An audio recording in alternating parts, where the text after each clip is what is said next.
Olá pessoal, estamos aqui em um local na Bahia, no sertão baiano aqui, município de Palmas de Monte Alto, e encontramos esse agrupamento de pedras. Na verdade, já desde quando pequeno já sabia dessas pedras, mas eu quero que vocês vejam algo diferente que essas pedras têm, que eu acho que em lugar nenhum do Brasil tem o que essas pedras têm. Eu vou mostrar para vocês aqui a diferença dessas pedras. Vocês vão entender. Bate aí, meu amigo. Você já viu pedra bater assim? E não é só uma não, viu?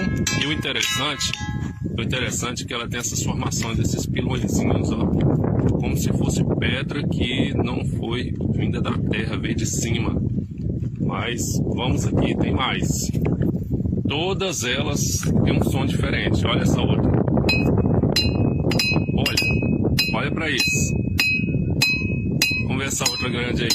Essa outra maior. Olha. Essa. Vamos ver essa. Viu? Pedra com... É interessante que tem pedras comuns no meio delas. Bate nessa daqui. Vamos ver essa daqui. Olha para isso. Bate nessa daqui. Essa outra aqui. Comum, tá vendo? Pedra comum. Bate nessa grande. Olha o som, a diferença. Vamos para frente que tem mais. Cada uma delas bate um som diferente. Essa já comum, ó. Interessante que tem umas comum no meio. Ó, vê essa grande aqui. Olha pra isso. E essa dos pilãozinhos aqui embaixo. Batidos também diferenciado. Então cada uma dessas aqui, você vai batendo, você vai vendo o som diferente.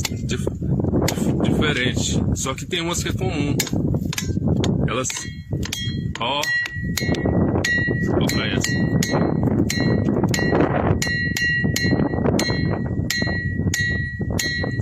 E o que é interessante, se vocês quiserem conhecer esse local aqui, entre em contato comigo pelo WhatsApp e aí vocês vão estar conhecendo. Vou estar disponibilizando aí no Kawaii. Tá bom? É só isso mesmo. Essa filmagem de hoje do canal Natureza ao Vivo, aqui para vocês conhecerem esse diferencial que nós temos no Brasil.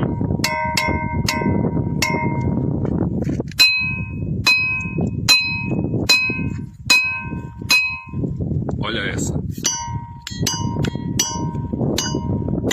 Aí vocês podem pensar assim, ah, mas ela está batendo com a marreta. Me dá essa pedra aqui, com a pedra aqui. Bate aí, pessoal, com a pedra. Ó, bate na outra aqui, Daniel. É. Tá vendo? Pedra com pedra. Pra vocês não falar que, ah, tá batendo com a marreta. Não. Tá vendo? Diferença? Ó.